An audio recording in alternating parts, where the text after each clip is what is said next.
আসসালামু আলাইকুম। শুরু করতে যাচ্ছি স্নিগ্ধ বিষ পর্ব সংখ্যা ৬। লিখেছেন সানজিদা আক্তার মুন্নি। নাজহার আর তৌসির বেরি হয়েছে পরীক্ষার উদ্দেশ্যেই কিছু সময় আগে বাড়ি হতে। তৌসিরের পরনে সাদা লুঙ্গি আর পাঞ্জাবি, সাথে আছে একটা কালো মুজিব কোট। নাজহার কালো বোরকায় মোড়ানো শুধু চোখ দুটো দেখা যাচ্ছে। তৌসির হাঁটিয়ে নিয়ে যাচ্ছে স্টেশন অবধি। গাড়ি স্টেশনে গিয়ে উঠবে। নাজহার আপন মনে হাঁটছে আর নিজের মনের ভয় ডর থেকে বাঁচার চেষ্টা করছে। তৌসির বউ নিয়ে হাঁটতে দেখে প্রতিমধ্যে সবাই আর চোখে দেখছে নাজহারকে। এতে বড্ড অস্বস্তি হচ্ছে তার। তৌসি সবাইকে এইভাবে তাকাতে দেখে হাঁটতে হাঁটতে নাকমুখ কুঁচকে বলে, শহুর এক মানুষ, এদের লইকে বউ নিয়েও হাঁটাতে পারবে না। নাজহার গালি শুনে নাকমুখ কুঁচকে ফিসফিস করে বলে, সবসময় এক গালি। তৌসি নাজহারের কথায় তার দিকে ঘাড় ঘুরিয়ে তাকিয়ে বলে, তালুকদারের মাইয়া, গালি দিলে মন শান্ত হয়। মন মেজাজ ভালো রাখতে হলেও অন্তত গালি চর্চা করা জরুরি। নাজহার আর কিছু বলে না। এটা শুনে কারো বলার মতো কিছু নেই। এদের মতো মানুষের সাথে তর্কে না জড়ানোটাই উত্তম।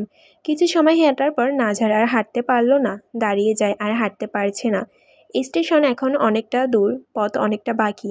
এত হাঁটার নাজহারের রুচির মধ্যে পড়ে না। তৌসির ওকে দাঁড়িয়ে যেতে দেখে নিজেও দাঁড়িয়ে যায়। তার পিছনে তাকিয়ে জিজ্ঞেস করে, কি হইল, দাঁড়াইলা কেন? আমি আর হাঁটতে পারছি না, গাড়ি নিন। তৌসির নাজহারের কথা বিরক্ত হয়ে বলে, নবাবের বেটি, চুপচাপ চল। এই রাস্তায় তোর বাপ গাড়ি নিয়ে বসে আছে, তুই গাড়ি চড়বি?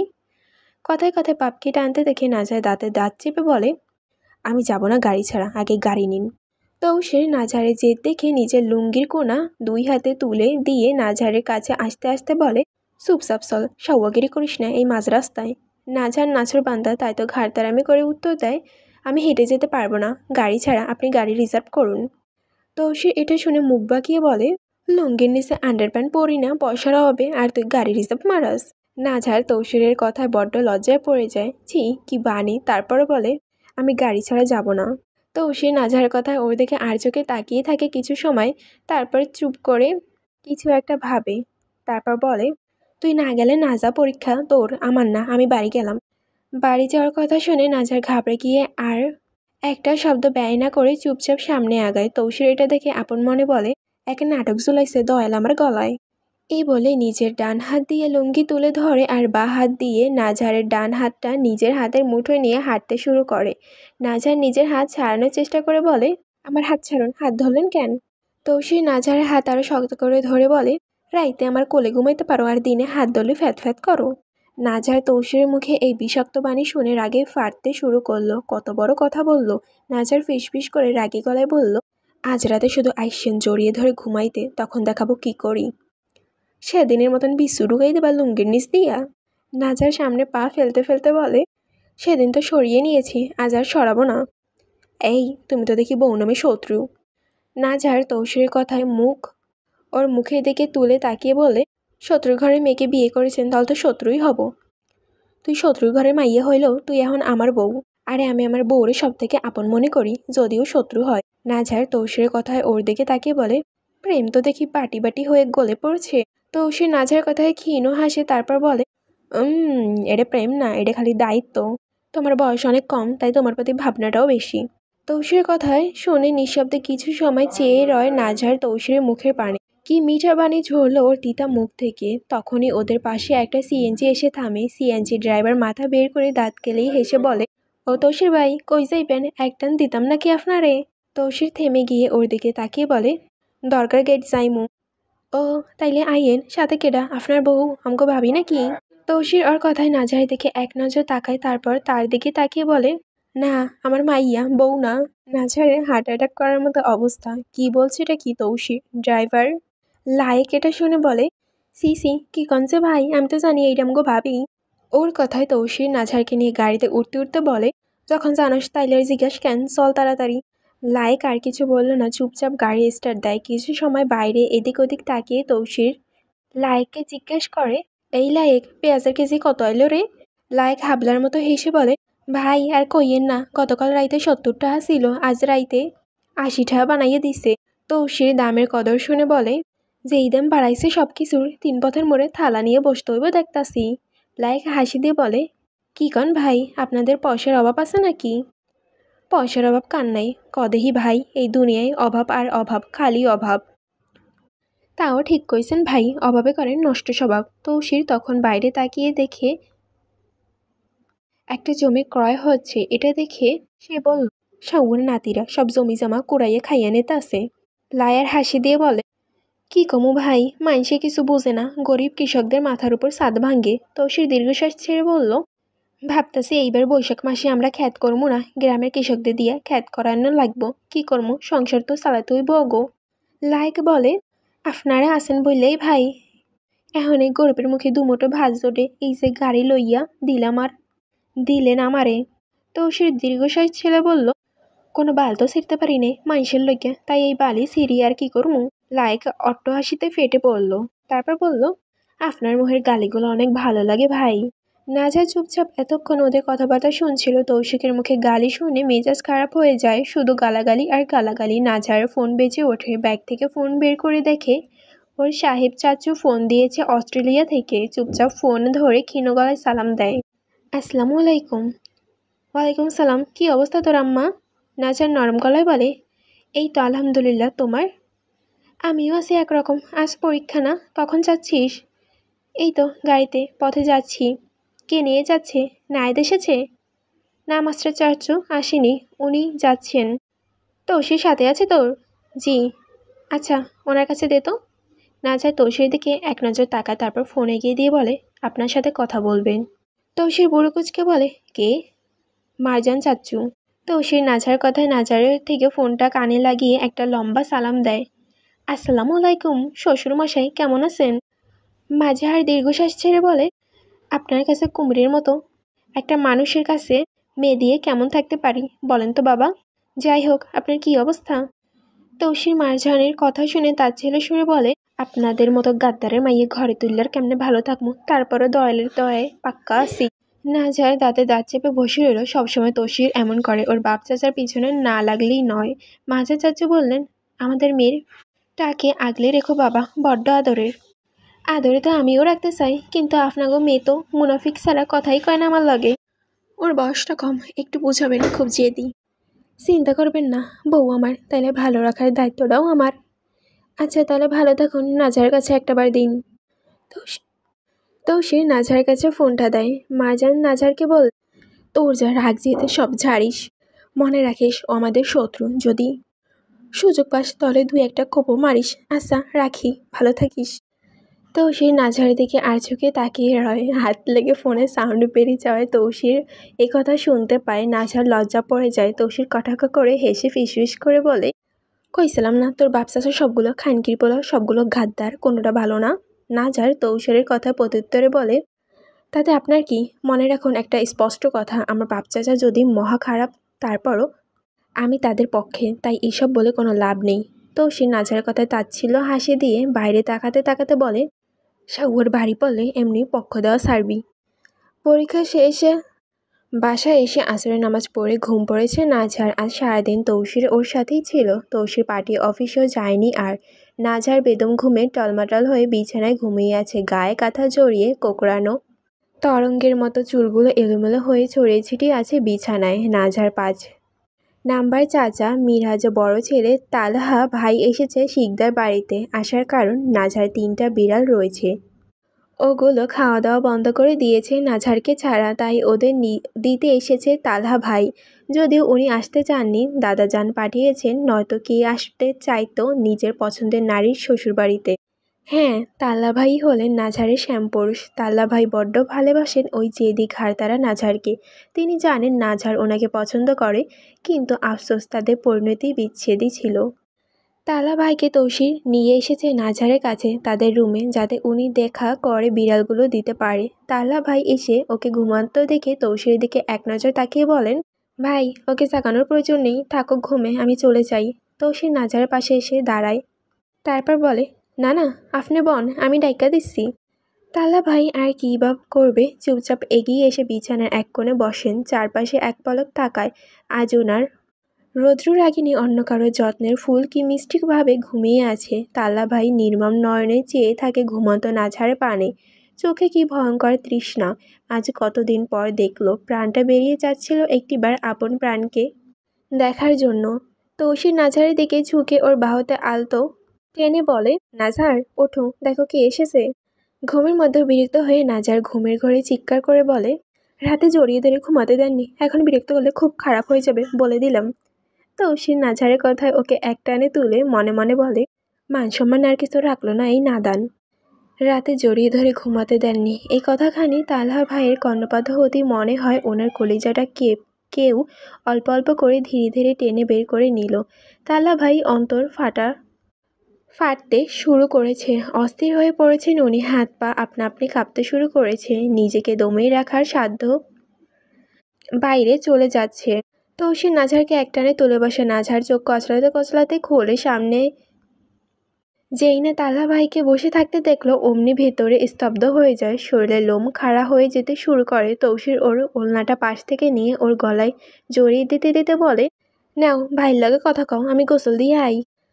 ও বলে তৌসির ওয়ার্ড্রোব থেকে একটা কালো আর নীল চেকের লুঙ্গি নিয়ে বেরিয়ে যায় রুম থেকে, রেখে যায় পিছনে দুই অব্যক্তকে, যারা কিনা একে অপরকে বলতে পারেনি দুজনে অমর ভালোবেসেছে দুজনকে। নাজার ঘর থেকে বের হয়ে এসে বিছানা থেকে নেমে তালহা ভাইয়ের সামনে গিয়ে দাঁড়ায়। হাত পা ঠান্ডা হয়ে এসেছে, বুক ধড়ফড় করছে, মনে হচ্ছে এই বুঝি অন্তরটা কেউ বিষাক্ত কাঁটা দিয়ে ফুটো করে দিয়েছে।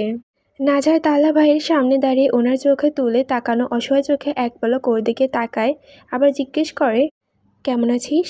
নাজার নিজের পান্নার মতো কালো সবুজ চোখের অদ্ভুত দৃষ্টি আলগোছে তালহা ভাইয়ের দিকে তাকিয়ে থাকে।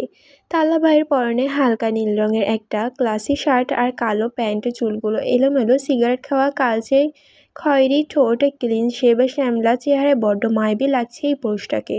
নাজার কিছু সময় চুপ করে তাকিয়ে থেকে উত্তর দেয় মেখে এসে, ভালো থাকতে দিয়েছেন, ভালো থাকবো।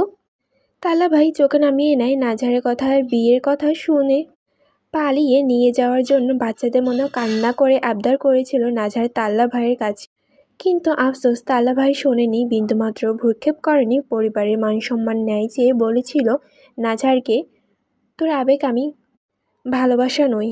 এই কথাখানি যতবার নাজারের ভালোবাসা প্রকাশ করেছে ততবারই উনি বলেছেন আবেগ। আবেগ বলতে বলতে পার হয়ে গিয়েছে অনেকগুলো দিন। নাজার দেখলো তালহা ভাই ঘেমে গেছে, তাই আগে যেমন ওনাকে পানি দিত তেমন আজও তালহা ভাইকে এক গ্লাস পানি এগিয়ে দিয়ে বলল, নিন তালহা ভাই পানি। তালহা ভাই অখণ্ড চোখে নাজারের হাতে ধরা গ্লাসের দিকে তাকালো, ওর হাতে চুড়ি দেখে এক নিরুপায় চক্ষু সম্ভবতা নিয়ে নাজারের ন্যায় তাকিয়ে বলেন, অন্যের নামে চুরি পরা হাতে আমাকে পানি দিচ্ছিস, এই পানি আমার গলা দিয়ে নামবে। নাজারের কলিজায় লাগে। তালহা ভাইয়ের আধার গ্লানি আর্তনাদে চুপচাপ পানি গ্লাসটা জায়গা মতো রেখে আবারও তালহা ভাইয়ের সামনে এসে দাঁড়িয়ে আর নিস্তাজ গলায় বলে, তালহা ভাই মৃত্যুর আগ অব্দি মনে থাকবে আমার চোখে অসহায় পানিগুলো আপনার মন গলাতে পারেনি। তালহা ভাই নাজের কথায় বুক ভরা বিষণ্ণতা নিয়ে মৃদু হেসে বলেন, আমাদের মিলন কখনোই হওয়ার ছিল না। হ্যাঁ ছিল না, আপনি চাননি তাই এটা হয়নি। তালহা ভাই বিমর্ষ হেসে বলেন, কিছু জিনিস চাওয়ার সাধ্যে বাইরে থাকে। নাজারের চোখে পানি চলে আসছে ধীরে ধীরে, বুক ফেটে উঠছে বরংবার কষ্টে, কিন্তু কিছু করার নেই। ক্ষীণ গলায় বলল, হঠাৎ আমার শ্বশুরবাড়িতে এলেন যে, লাশ অবস্থায় দেখতে এসেছেন বুঝি। তালহা ভাই নাজার থেকে চোখ সরিয়ে নিয়ে বলল, জানিস অভিমানী রমণীতার নীরবে প্রেম কাব্য রচনা করে। তালহা ভাইয়ের কথায় স্রেফ স্তব্ধ হয়ে তাকিয়ে থাকে নাজার, ওনার পানে কতটা নিষ্ঠুর উনি। তালহা ভাই বুঝেন এখানে থাকা আর উচিত নয়, তাই উঠতে উঠতে বলেন, আমি যাই রে, তোর বিড়ালগুলো দিতে এলাম, নিচে লিভিং রুমে 3 জন রাখা আছে। নাজার ওনাকে যেতে দেখে আলতো সুরে বলে, আর একটু থেকে যান না, আর একটুখানি সময়। তালহা ভাই ওর কথা হেসে বলে, কি করে থাকবো রে, থেকে গেলে তো আর তুই আমার হবি না। নাজারের ভেতরটা ফেটে পড়তে থাকে, মনে হচ্ছে পাহাড় ধসে পড়ছে ওর উপর। এভাবে যদি আগে বলতো তালহা, মুহূর্তটা ওনার নামে 10 বার কবুল করে দিত নাজার। আজও বলতে পারছে না, আজ অবধি এমন কথা বলেছেন তিনি। নাজার তালহা ভাইকে বলল, ওপারে হব, আপনি ওপার অবধি অপেক্ষা করবেন তো আমার জন্য। তালহা ভাই নাজারের কথায় মুচকে আসেন, কারণ তিনি জানেন এটা বাস্তব নয়। আর কিছুদিন পর নাজার তালহা ভাইয়ের বলতে কেউ আছে ভুলে যাবে, নিজের সংসারে মন দেবে, তাই এসব আশা যথা বৃথা কষ্ট। তালহা ভাই মুচকি এসে যেতে যেতে বলেন, ভালো থাকিস, আমি গেলাম। এই বলে উনি সামনে আগান, পা তীর করে কাঁপছে, পা ফেলতে ইচ্ছে হচ্ছে না, মনে হচ্ছে আরও কিছু সময় নিজের প্রিয় নারীর সঙ্গ দিতে, দুগালে কথা বলতে। সে কথা হোক না তীক্ষ্ণ, তারপরও তিক্ত থাকুক বলতে, কিন্তু তা যে সম্ভব নয়। নাজহার অচেতন হয়ে কাতর চোখে তাল্লা ভাইয়ের যাওয়ার দিকে তাকিয়ে বলে, আমি আসবো, আপনার কাছেই আসবো, আপনাকে ছাড়া আমার পক্ষে সম্ভব নয়। আমাদের আবার দেখা হবে। ওর কথা কর্ণপাত হতে আপনা আপনি থেমে যায় তাল্লা ভাইয়ের পা। উনি ঘাড় ফিরিয়ে নাজহারের ন্যায় তাকিয়ে ঠোঁটে অল্প হাসি ঝুলিয়ে বলেন, এই জীবনে আমাদের কখনো দেখা না হোক। এই বলে উনি দ্রুত পায়ে রুম থেকে বের হয়ে যান। ভেতরটা ফেটে যাচ্ছে। নিজের প্রিয় নারী আজ অন্য কারো স্ত্রী, এটা অনুভব হতে অন্তরে বাধা ভেঙে যন্ত্রণার ঢেউ উপচে পড়ছে।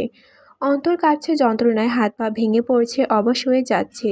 পা ফেলতেও কষ্ট হচ্ছে। শরীরের আর শক্তি নেই। নাজহার আর্তনাদ কলিজা বিচ্ছিন্ন করে ব্যথার নত করে নিয়েছে। তাল্লা ভাই বেরিয়ে যেতে নাজহার দৌড়ে এক প্রকার বেলকনিতে যায়। উদ্দেশ্য শেষ দেখা, একটিবার তাল্লা ভাইকে দেখে নেওয়া। নিজে অনেকে জোরে জোরে কে গান বাজাচ্ছে। এতে নাজহারের আরও বেশি যন্ত্রণা হচ্ছে। কান ভ্যা ভ্যা করছে। গানের শব্দ বেলকনিতেও আসছে, কিন্তু তাও নজর বাইরের দিকে। নাজহার রুমে যায় না। বেলকনির কিনারা এসে রেলিংয়ের হাতে ধরে দাঁড়িয়ে থাকে। কিছু মুহূর্ত পার হতে তাল্লা ভাই বাড়ির সদর দরজা পেরিয়ে বের হন আপন বাড়ি যাওয়ার উদ্দেশ্যে। আর নাজহার নিরস্ত্র নেত্রে চেয়ে রয় ওনার যাওয়ার পানে। ভেতরটা গলে পড়েছে। নাজহার বুঝতে পারেন তাল্লা ভাই হাঁটতে পারছেন না। জোর করে শরীর টেনে হাঁটছেন। পা বারবার আটকে যাচ্ছে। উনি এলোমেলো পা ফেলছেন। নাজহারের চোখ বেয়ে দুফোঁটা অশ্রু গড়িয়ে পড়ে। ওর আর তাল্লা ভাইয়ের পাওয়া হলো না, এই ভাবনা সবার আপন মানুষ আছে, কিন্তু আল্লাহর পর তাল্লা ভাইয়ের আপন বলতে নাজহারই ছিল। আজ সেও পর হয়ে গেল। মা নেই, বাবা দ্বিতীয় বিয়ে করেছেন। তাল্লা ভাই থেমে যান গেটের সামনে গিয়ে। তারপর দাঁড়িয়ে ঘাড় ফিরিয়ে নাজহার বেলকনির দিকে তাকান। দেখতে পান নাজহার ওনার ন্যায় ব্যাকুল চোখে তাকিয়ে আছে। আবারও সেই চোখের পানি। হয়তো এই চোখ বলছে, আর একটু থেকে যান না, একটুখানি সময় থাকুন। নাজহার তাল্লা ভাইকে থেমে ওর দিকে তাকাতে দেখে অসহায়ের মতো চেয়ে থাকে। চোখ বেয়ে সামান্য পানি ঝরতে থাকে, আর মনে বলে, আর একটু থাকুন না, আর একটু।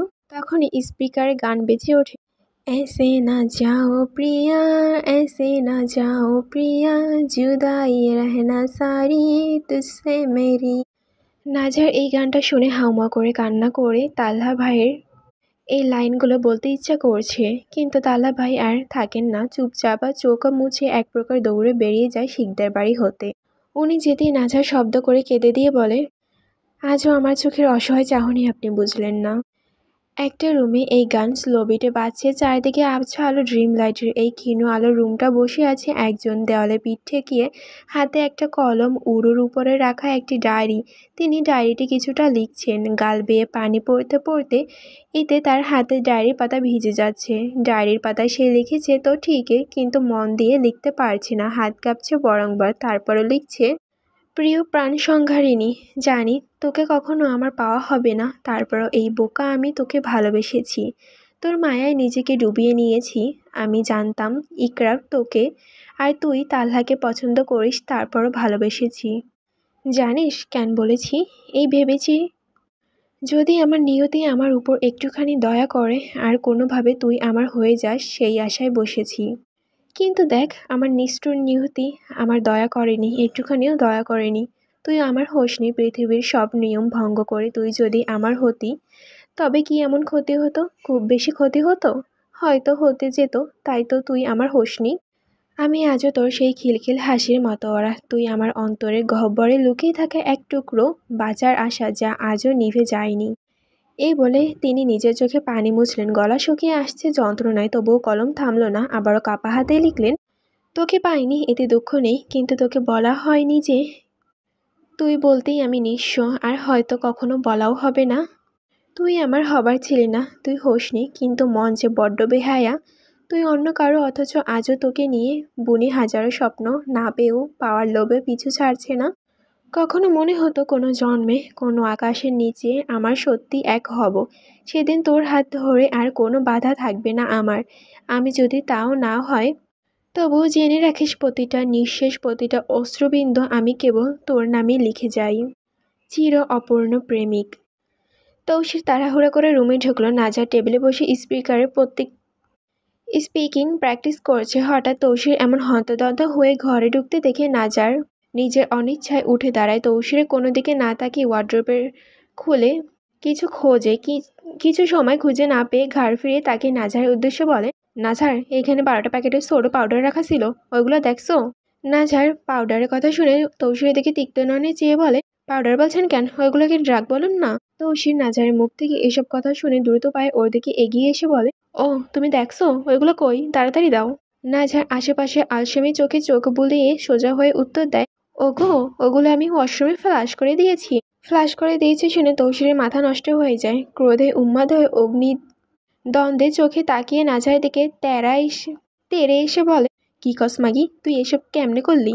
তৌসিরের মুখে এমন বিশ্রী গালি শুনে রাগের আঁচে পুড়ে যায় সারাটা দেহ নাজহারের। তাই দাঁতে দাঁত চেপে বলে, যা শুনেছেন তাই বলেছি, আমি ফ্লাশ করে দিয়েছি। তৌসির নাজহারের সামনে এসে দাঁড়ায়। রাগ তার বুকে ওঠানামা করছে। ওর একটা নিঃশ্বাসে বজ্রপাতের সমান। তৌসির হুঙ্কার দিয়ে বলে, নাদানের বাচ্চা, চুপচাপ বাইর করে দে, নয়তো তোর কলিজার উপরে উঠা আজান দিমু, মুনাফিক সারাই দিমু এককারে। নাজহারের বড্ড ভয় লাগতে শুরু করে, কিন্তু তারপরও সাহস নিয়ে তৌসিরের চোখে চোখ রেখে বলে, আমি ফ্লাশ করে দিয়েছি। তৌসির লুঙ্গির কোণা তুলে হাতে নিতে নিতে বলে, একটানে ধরে সবও ফাইরা নিমু, চুপচাপ বের কর, কাস্টমার টাহা দিয়ে দিছে। নাজহার সোজা উত্তর দেয়, আমি বললাম তো ফ্লাশ করে দিয়েছি, তো কোথা থেকে পাবো? তৌসির অগ্নি চোখের ন্যায় নাজহারের দিকে তাকিয়ে ওর হাত দিয়ে হাত বাড়ানোর উদ্দেশ্যে গলা টিপে মেরে ফেলার, ধ্বংস করে দেওয়ার তৌসির কাছে কোনো কিছুর মাপ নেই। এতটুকুই ছিল 6 নম্বর পর্ব। ভাই রে ভাই, লাস্টের গালিটা কি ছিল, আস্তাগফিরুল্লাহ।